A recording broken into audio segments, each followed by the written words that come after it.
तो अब इस निबंध को हमको 4 भागों में लिखना है। पहला लिखना है प्रत्यक्ष को प्रमाण की आवश्यकता नहीं। फिर दूसरा लिखना है कि प्रत्यक्ष को प्रमाण की आवश्यकता है। फिर तीसरे पैराग्राफ में तीसरा मुद्दा आपके पास है कि पढ़े लिखे को फारसी यानी भाषा यानी समस्या यानी कोई भी दिक्कत, चाहे वो राजनीतिक समझ हो, चाहे वो आर्थिक समझ हो, या विदेश नीति की समझ हो, कुछ भी कठिन नहीं है, लेकिन फिर से लिखना है कि कठिन है भी। तो ये 4 पार्ट, और चारों में कम से कम 100 शब्द लिखा जा सकता है कि नहीं, बहुत आसानी से। ठीक है, तो थोड़ा सा लिखिए एक पैराग्राफ, एक ही पैराग्राफ, देखें कितनी कठिनाई होती है। एक पैराग्राफ कि लिख के लाएंगे? लिख के लाएंगे। अच्छा, लिख के लाएंगे। चलिए, तो एकदम आसान एक लेते हैं। आपने सुना होगा कि बाप अंधेरे में और बेटे का नाम पावर हाउस, सुना है क्या? आपकी मम्मी बोलती है? अच्छा, क्या बोलती हैं? मतलब किस सेंस में बोलती हैं? हाँ, ताना मारने के लिए। किसको ताना मारने के लिए? आप लोगों को। हाँ, उसका बैकग्राउंड क्या रहता है? मतलब बैकग्राउंड का मतलब कि आपको क्यों ऐसा ताना मारती है, मतलब आपकी किस बात पे वो कहती हैं? हाँ, देखिए, हाँ, पैसा अधिक खर्च कर रही है, ठीक है, डे ड्रीम अधिक देख रहे हैं, बड़ी बात कह रहे हैं, बड़ी बड़ी बात कह रहे हैं, नहीं, कल्पना की बात कर रहे हैं, यानी यथार्थ की बात नहीं कर रहे। बिल्कुल सही है, तभी कहा जाता है। यानी इसका 2 भाग है, ये प्रेजेंट है और ये पास्ट है। पास्ट है, ये हिस्ट्री है, ये अतीत है, ये इतिहास है, ये इतिहास है, ये पुरानी पीढ़ी है। बिल्कुल सही कहा आपने, ये व्यंग है। हाँ, अब समझ लेते हैं। समझ गए आपका सवाल? आपका सवाल ये था कि भाई जो जितना कहा गया है उतना ही क्यों नहीं लिखे, यही सवाल था। हम इधर उधर क्यों जाएं, जितना बोला गया है उतना ही क्यों नहीं लिखें। तो यही तो अंतर है जीएस में, और जीएस में जितना बोला जाता है उतना ही लिखा जाता है। नहीं, जैसे मान लिया कि कहा जाए कि 1857 की असफलता के कारण बताइए, तो हम बता देते हैं 1 2 3 4 5। जितना बोला गया उतना क्या किया, लिखा गया। तो हम इस पे भी देख सकते हैं, किसी पर भी। जैसे यहाँ कहा गया कि बाप अंधेरे में, बेटे का नाम पावर हाउस। इसका मतलब है कि पास्ट मेरा अंधेरे में है। समझ से? अंधेरा का मतलब हो सकता है आर्थिक अंधेरे में हो, गरीबी हो, कम पैसा हो सकता है राजनीतिक अंधेरा भी हो सकता है भाषाई अंधेरा भी हो। अंधेरे का कई मतलब है, लेकिन सबका औसत मतलब ये है कि थोड़ा कमजोर है, यही मतलब है, चाहे वो किसी भी सेक्शन में हो। तो बाप अंधेरे में है, बेटा अपने को क्या कह रहा है, पावर हाउस कह रहा है। ठीक है, अब इसके कई सारे डायमेंशन है जो निबंध में लिखने होते हैं। सीधा सीधा डायमेंशन तो इतना ही है। अगर इतना ही जीएस में होता तो हम इतना ही लिखते। अगर जीएस का ये सवाल होता तब हम इतना ही लिखते, लेकिन चूंकि निबंध का सवाल है और निबंध का मतलब हुआ कि ये बिंदु दे दिया गया, अब इसके कई फेर पेरीफेरी में आपको देखना है इसको, यही निबंध। हर एंगल से देखना है इसको। हम पॉलिटिक्स के भी एंगल से देखेंगे, प्रॉस एंड कॉन्स दोनों देखेंगे, पास्ट प्रेजेंट फ्यूचर सब देखेंगे, इकोनॉमी के भी एस्पेक्ट से देखेंगे। यानी हम इसके हर एंगल से जब देखेंगे तब वो क्या हुआ, निबंध समुचित और सम्यक रूप से हुआ। लेकिन अगर जीएस का होता, हर विषय का अपना अपना डिमांड है, तो उस डिमांड के अकॉर्डिंग हम और भी एस्पेक्ट को देखेंगे। क्लियर हुआ? समझ में आया? हाँ, हर एस्से में करना। एस्से का मतलब क्या हुआ कि एक टॉपिक दे दिया गया, लेकिन टॉपिक जब बना है लोकोक्ति तो खासकर। और जैसे अगर हम कहें कि पर्यावरण संकट, ये एक टॉपिक, या हम कहें कि जी महात्मा गांधी पर निबंध लिखिए, तो ये टॉपिक बिल्कुल क्लियर है। क्लियर है? इसमें आप बहुत एस्पेक्ट नहीं भी लिख सकते हैं, चल जाएगा, क्योंकि महात्मा गांधी एक विषय है, नारी सशक्तिकरण एक विषय है जो ट्रांसपेरेंसी है, बिल्कुल ट्रांसपेरेंट विषय है कि नारी को हमको सशक्त करना है। बात सही है, क्लियर है। लेकिन अगर हम ये कह दें कि नारी और पुरुष पैदा नहीं होते, बनाए जाते हैं, अब निबंध का हमने टॉपिक क्या कर दिया, बदल दिया। एक टॉपिक था नारी सशक्तिकरण, ओपन था, आसान था, ट्रांसपेरेंट था, कैसे कैसे हम नारी को सशक्त कर सकते हैं लिख सकते हैं। ये जीएस का भी टॉपिक हो सकता है और निबंध का भी आसान टॉपिक हो सकता है, मतलब शुरुआती दौर का। लेकिन चूंकि मैच्योरिटी की बात है, सब लोग ग्रेजुएट हैं और उनको अच्छा विद्यार्थी लेना है, तब उस टॉपिक को वो क्या कर देंगे, अमूर्त और फिलॉसफी का बना देंगे। बनाया जा सकता है, यूपीएससी में तो खासकर ऐसे होते हैं, ऐसे सीधे सीधे टॉपिक नहीं आते कि नारी सशक्तिकरण पर निबंध लिखिए, क्योंकि ये तो आसान टॉपिक है, आप भी लिख देंगे कुछ ना कुछ। लेकिन अगर हम बदल दें कि नारी और पुरुष पैदा नहीं होते, या हम टॉपिक को बदल दें कि पुरुष तो असफल हुए, अब नारियों की बारी, नहीं, अब बदल दिया हमने, अब इसके कई एस्पेक्ट नजर आने लगेंगे। नारी और पुरुष पैदा नहीं होते, बनाए जाते हैं। फिर आप कहेंगे कि नहीं जी, पैदा भी होते हैं। फिर आप कहेंगे कि बनाए नहीं भी जाते हैं। फिर कहेंगे बनाए जाते भी हैं। अब इसके कई सारे एंगल पर आपको, चूंकि फिलॉसफी का मैटर आ गया, तो मैटर आ गया तो कई सारे, इसी को महावीर अपने कह रहे थे कि अनेकांत, अनेक एंगल से देखेंगे, तब वो निबंध क्या हुआ, पूरा हुआ। लेकिन अगर हम केवल सिंपल सा जीएस टाइप का क्वेश्चन कर दें कि नारी सशक्तिकरण से आप क्या समझते हैं, नहीं, और इसके उपाय बताइए, अब बहुत आसान हो गया।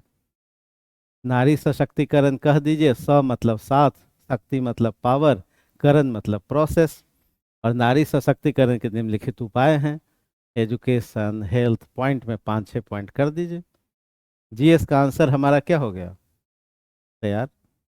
लेकिन अगर हम इस निबंध को हमने कह दिया कि नहीं जी, नारी और पुरुष बनाए जाते हैं, तो आप कहेंगे कोई फैक्ट्री का उत्पाद है क्या कि बनाए जाते हैं।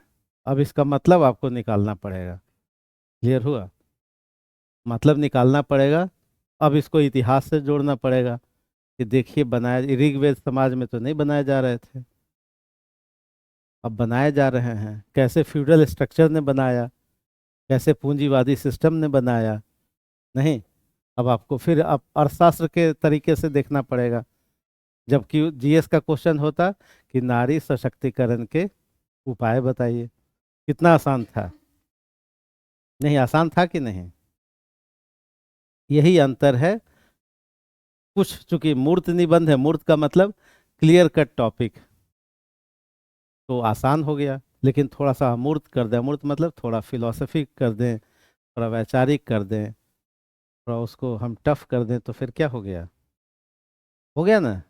फिर आपको सोचना पड़ेगा कि इसमें फिलोसफी कौन सा डालें, इसमें कोई वेस्टर्न फिलोसफर ने कुछ कहा होगा, इंडियन फिलोसफर ने कुछ कहा होगा, बहुत सारे फिर चीज़ें, फिर तो पूरा 2 घंटे का मामला हो गया, नहीं, क्लियर हुआ। तो लोकोक्ति तो और भी बहुत गहरे अर्थ लेती है, कोई भी लोकोक्ति सीधे सीधे नहीं बनती, ये कोई मैथमेटिकल उत्पाद नहीं है कि कोई व्यक्ति, सदियों का जो औसत अनुभव है, वो कभी व्यंग के माध्यम से, कभी हास्य के माध्यम से, कभी उपहास के माध्यम से, कभी टेढ़ी उक्ति के माध्यम से, कभी डायरेक्ट लेसन के माध्यम, कई सारे भाव मिश्रित होते हैं। जब कई सारे भाव मिश्रित होते हैं, और 1-2 वर्षों का नहीं है, ये बहुत वर्षों का, कई लोगों का अनुभव का जो सारांश है। अब ये जो बना होगा, या हाथ कंगन को आरसी किया, ये एक दिन का उत्पाद नहीं है ना, ये कई वर्षों का, बहुत सारे लोगों का अनुभव होगा कि जी प्रत्यक्ष को प्रमाण की आवश्यकता नहीं है। लेकिन कुछ लोग इससे असहमत भी होंगे, कहेंगे कि नहीं, प्रत्यक्ष को प्रमाण की आवश्यकता है। 100% सत्य नहीं होगा, वो वन साइडेड अप्रोच से नहीं होगा, क्लियर हुआ। अब यहाँ भी है, बाप अंधेरे में, बेटे का नाम पावर हाउस। अब बेटा कह सकता है कि जी, हम अगर पावर हाउस का मतलब बड़े सपने देखना हो, तो हम सपने क्यों ना देखें, सपने नहीं देखेंगे तो बनेंगे कैसे। हो सकता है गांव का कोई व्यक्ति इसको डिस्करेज करने के लिए कह रहा हो कि देखो, तो तुम्हारा और तुम इतने बड़े सपने, अभी थोड़ा सिपाही का दौड़ लो, आईएएस बाद में सोचना। नहीं, कई सारे, अब फिर कई सारे एस्पेक्ट नजर आने लगेंगे, और इसी सभी एस्पेक्ट को खोलना ही क्या है, निबंध है। और उसमें आपकी भाषा कैसी है, आपका उदाहरण कैसा है, जिससे परीक्षक क्या हो जाए, आपके ज्ञान को, और ज्ञान में, ज्ञान के साथ जो भाषा है जो व्यक्तित्व को बता रही है, इसको वो, उस सेक्रेट को वो जान ले, और फिर वो अंक आपको देगा। क्लियर हुआ?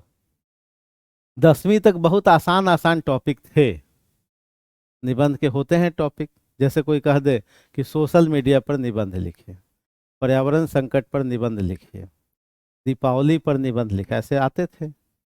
उससे और बचपन में आते थे, गाय पर आइए।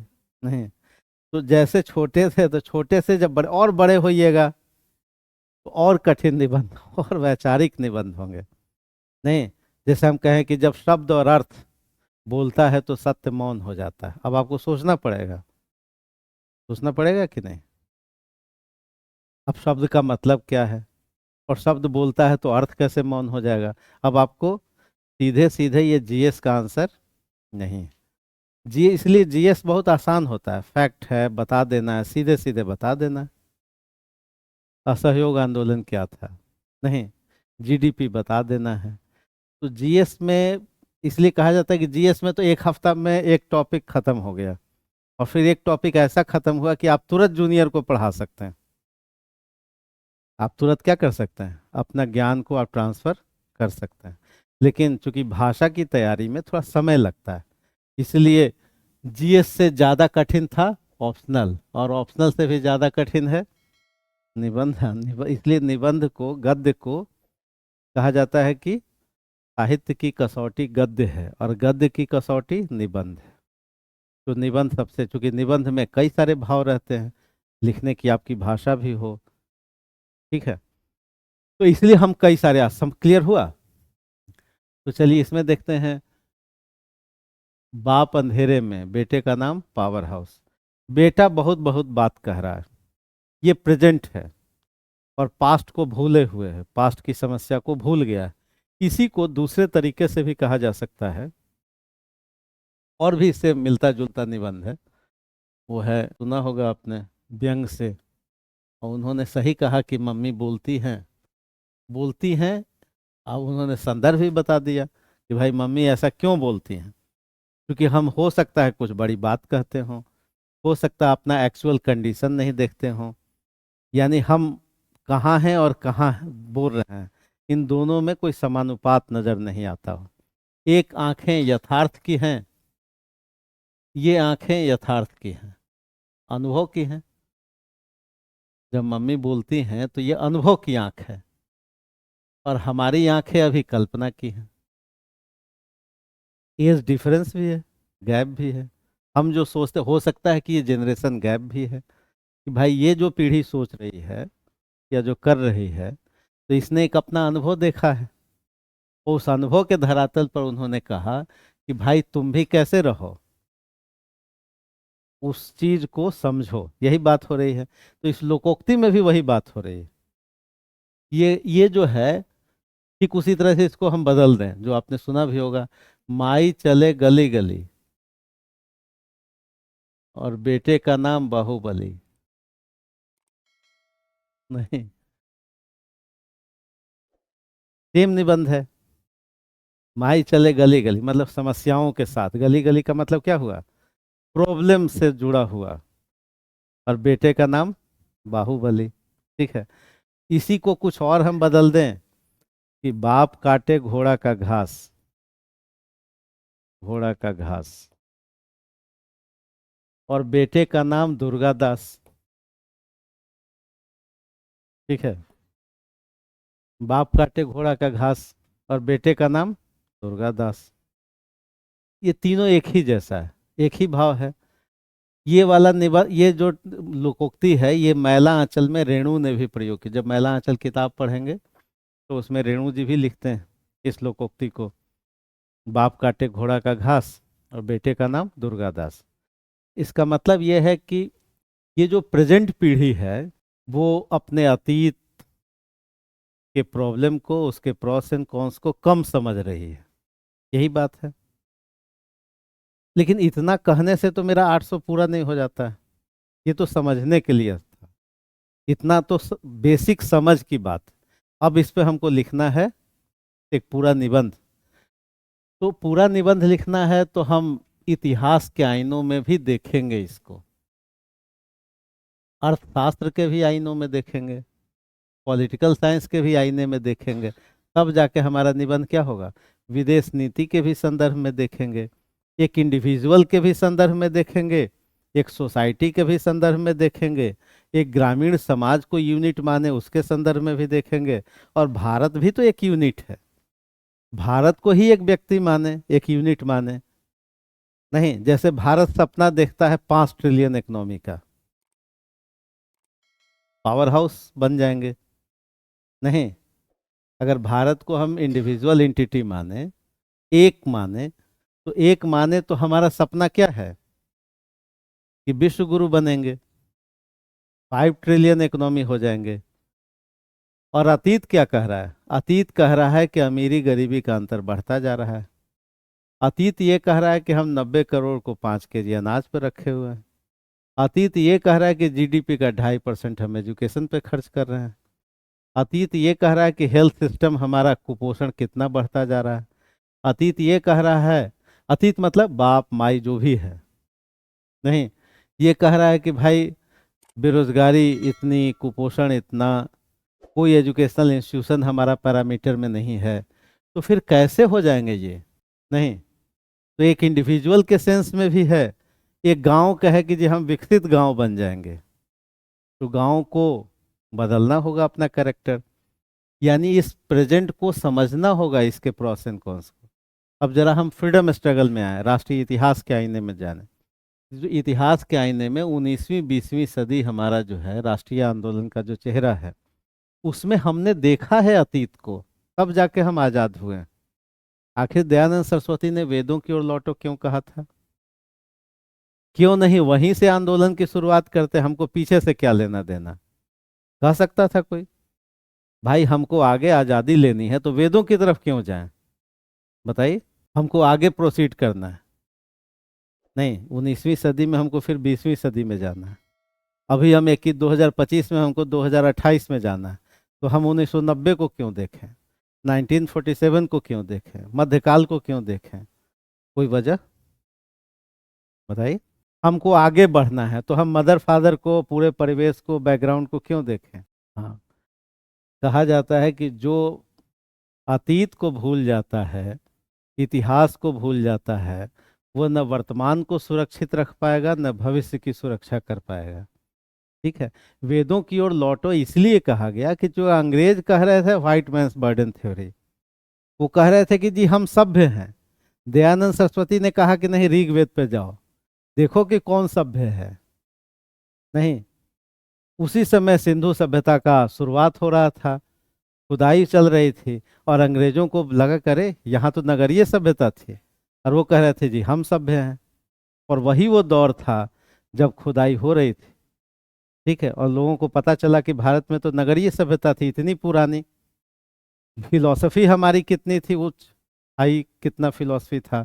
इसलिए हमने नवजागरण का जो दौर था, राजा राम मोहन राय से लेकर के 1942 तक जो दौर था, उसमें हमने देखा कि पश्चिम में भी कुछ अच्छे तत्व हैं और भारत के भी कुछ अच्छे तत्व हैं, दोनों को जोड़िए। राजा राम मोहन राय यही तो कह रहे थे कि पश्चिम का आधुनिक विचार, भारत का जो तार्किक विचार है, दोनों का सम्मिलन होना चाहिए। इसलिए उन्होंने कहा आधुनिकता का अग्रदूत कहा हमने उनको। और जो सती प्रथा हमारा है उसको बंद कीजिए, जातिवाद है उसको बंद कीजिए। यानी यहाँ प्लस माइनस दोनों है, कि इस पीढ़ी को समझना पड़ेगा। हो सकता है कि आर्थिक अभाव हो, लेकिन हो सकता है नैतिक विचार बहुत उच्च हो सकता है कि नहीं? भाई माई चले गली गली, हो सकता है कि आर्थिक अभाव हो, लेकिन हो सकता है कि पूरी सहिष्णुता का भाव हो, त्याग का भाव हो, सेक्रीफाइस का भाव हो, कई सारे उच्च नैतिक मूल्य भी होंगे। इसको दोनों से प्रेरणा लेनी है, अपने अच्छे पक्षों को भी देखना है और अपनी समस्याओं को भी देखना है। अपने प्रॉस एंड कॉन्स दोनों को देखेगा तब जाकर के ये पावर हाउस बन सकता है।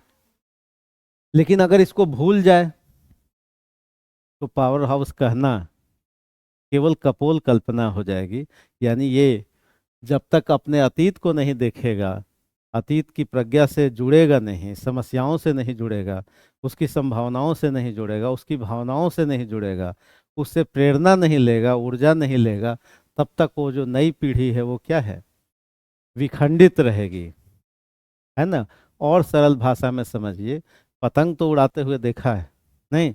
पतंग खूब आकाश की सरहदों को छुएं, लेकिन जुड़े रहते हैं। धागे अगर कट जाएं तो कहाँ जाएगा? और हो सकता है आकाश की सरहदों को छू ले, लेकिन अंततः वो कहाँ जाएगा? विलीन हो जाएगा। नहीं, विलीन होगा कि नहीं? विलीन हो जाएगा। तो इसका मतलब ये है कि हम कल्पना कर सकते हैं लेकिन डींग नहीं हाँक सकते। हम यथार्थ की भूमि पर रहेंगे, हम जमीनी स्तर पर सोचेंगे, हम अपनी संभावनाओं को भी देखेंगे। मान लिया कि अगर पिता डे नाइट मजदूरी करता हो और बेटे के हाथ में आईफोन, तो क्या कहेंगे? बाप अंधेरे में और बेटे का नाम नहीं। हो सकता है कि नहीं? बेटा बहुत बड़ी बड़ी बात करे, बड़ी बात करना गुनाह नहीं है, लेकिन बड़ी बात कहीं ना कहीं यथार्थ के भाव पर हो, एक्चुअल कंडीशन के भाव पर हो। अगर कोई 1 घंटा पढ़ता हो और सपना देखता हो, दोनों का कॉम्बिनेशन चाहिए, दोनों का एक संतुलन चाहिए। अतीत भी उतना ही इम्पोर्टेंट है जितना वर्तमान, और दोनों के साथ ही भविष्य का निर्माण संभव है। इसलिए दोनों में एक संतुलन हो, दोनों में एक सामंजस्य हो, चाहे वो अर्थव्यवस्था के स्तर पर हो, नहीं हो या नहीं, शिक्षा के स्तर पर हो। हम अगर 145 करोड़ को ह्यूमन रिसोर्स बना दें तो 5 ट्रिलियन इकोनॉमी हो ही जाएगा, विश्व गुरु हो ही जाएंगे। आखिर कोई मानव संसाधन के बल पर ही तो राष्ट्र आगे बढ़ता है।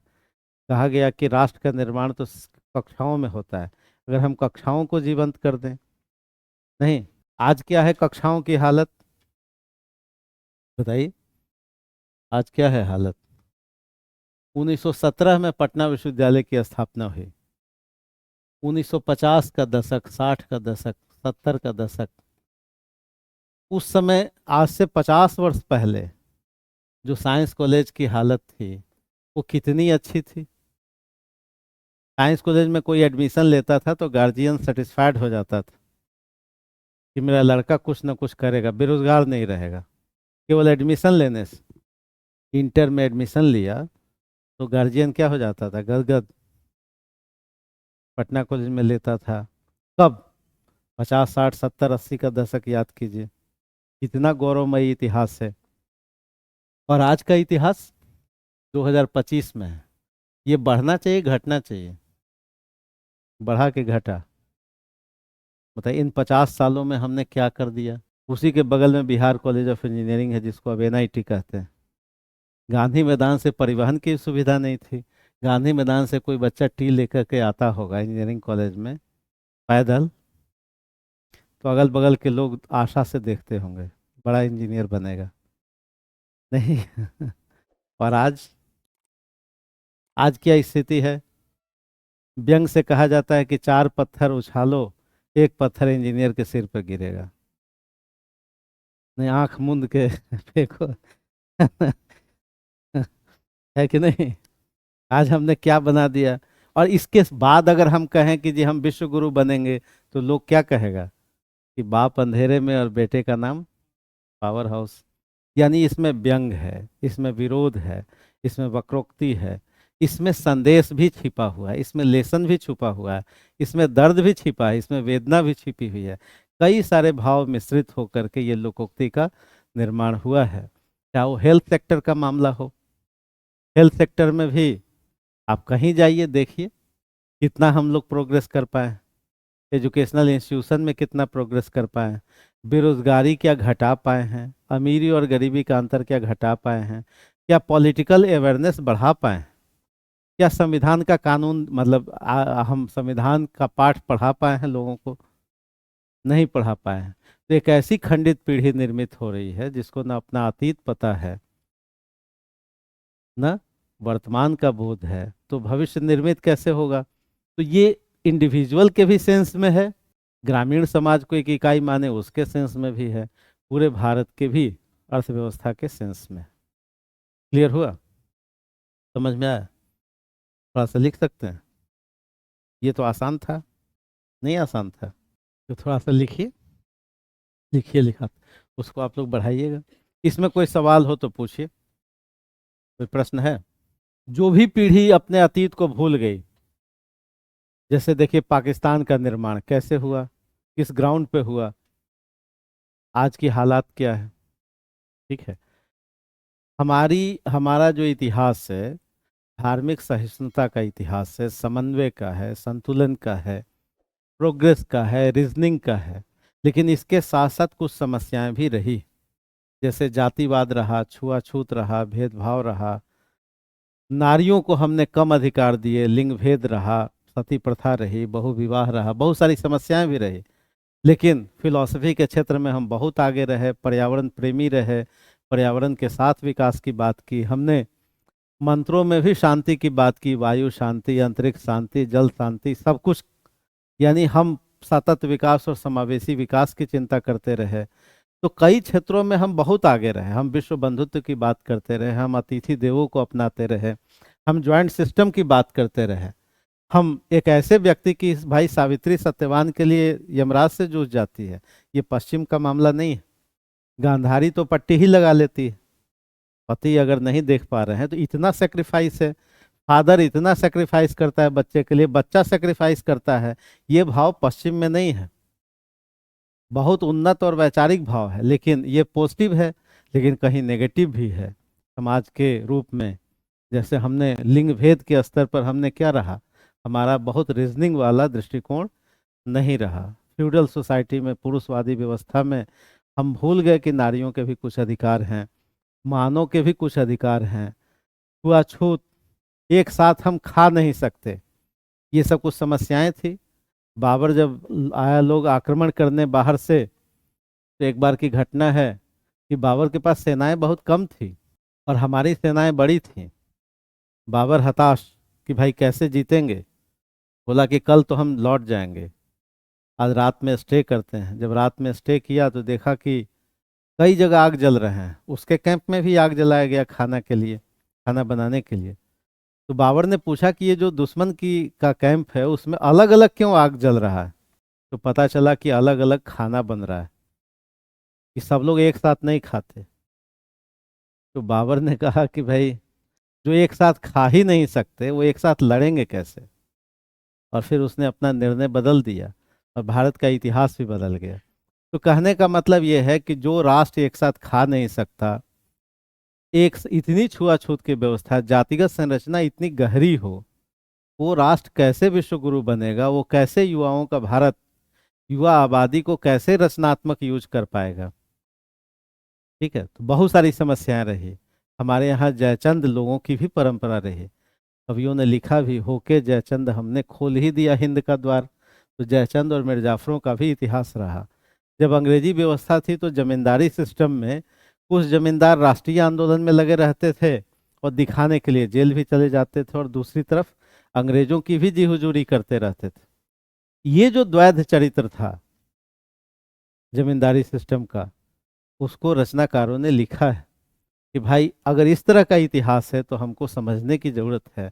यानी हम अपने इतिहास को मैच्योरिटी के साथ समझेंगे, हम अपने अतीत को समझेंगे, हम अपने अतीत की संभावनाओं को भी देखेंगे, अच्छाइयों को, बुराइयों को भी देखेंगे, क्रिटिकल एनालिसिस करेंगे, तब जाकर के अगर प्रेजेंट पावर हाउस बनता है तो और अच्छी बात है।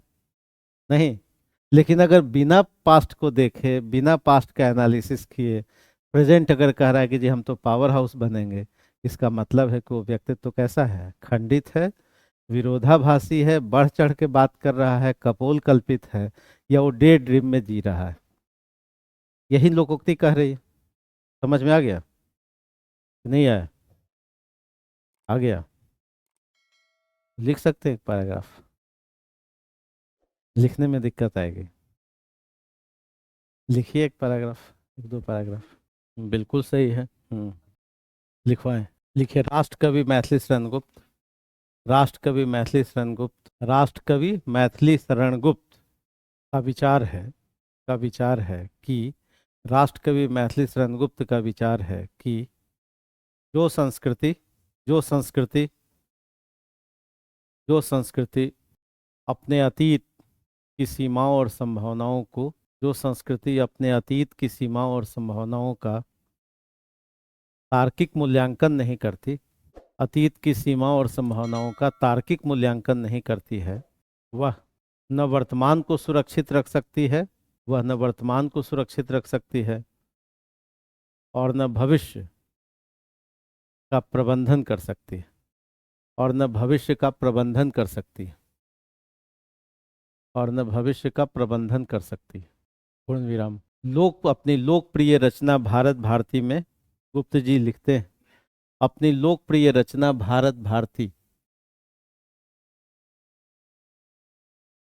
अपनी लोकप्रिय रचना भारत भारती, ये रचना लिखी गई थी 1912-13 में। अपनी लोकप्रिय रचना भारत भारती में गुप्त जी लिखते हैं डैश देकर को, और बहुत पॉपुलर पंक्ति है, हम कौन थे क्या हो गए हैं